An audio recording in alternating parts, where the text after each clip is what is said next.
Ça fait maintenant 3 heures que vous jouez cette partie contre un adversaire plutôt coriace. Vous n'avez plus beaucoup de temps dans cette finale où les deux camps n'ont plus qu'une tour chacun. Et soudain, après lui avoir asséné un échec, votre adversaire se décide enfin à vous proposer l'échange des tours. Devez-vous l'accepter ou pas?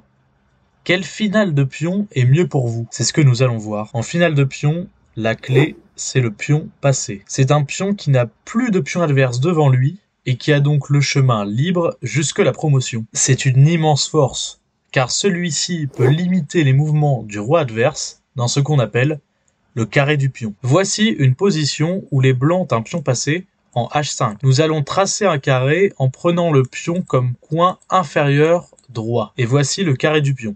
C'est une zone où le roi noir doit absolument être pour empêcher le pion blanc d'aller au bout. Et pendant que le roi noir est bloqué, le roi blanc peut tranquillement aller chercher les autres pions noirs. Mais alors, comment obtenir ce fameux pion passé? Reprenons l'exemple du début de la vidéo. Les blancs ont un pion de plus et ils ont l'occasion d'échanger les tours. Et évidemment, le meilleur coup est de le faire. En effet, on dit souvent que 90% des finales de pions avec un pion de plus sont gagnantes. Et cette position ne déroge pas à la règle. Voyons ensemble comment la gagner en créant dès maintenant le pion passé. Pour cela, on identifie le côté où on a une majorité de pions par rapport à l'adversaire. Ici, c'est l'aile dame. Et il suffit de pousser. Si l'adversaire essaie de créer du jeu de l'autre côté, on le bloque, tout simplement. Le roi est également très important, car c'est la seule pièce qui reste. Il est primordial de vérifier qu'il soit bien placé au cœur du jeu, avant de lancer quelconque plan avec les pions. Après la poussée B5 des noirs, qui semble nous bloquer, c'est lui qui va venir escorter le pion C4. Après l'échange des pions, les noirs continuent de défendre avec leur roi. Et si on continue de pousser notre majorité, on finit par créer le fameux pion passé. Le roi adverse est maintenant obligé de surveiller notre pion en restant dans le carré. La technique est alors très simple.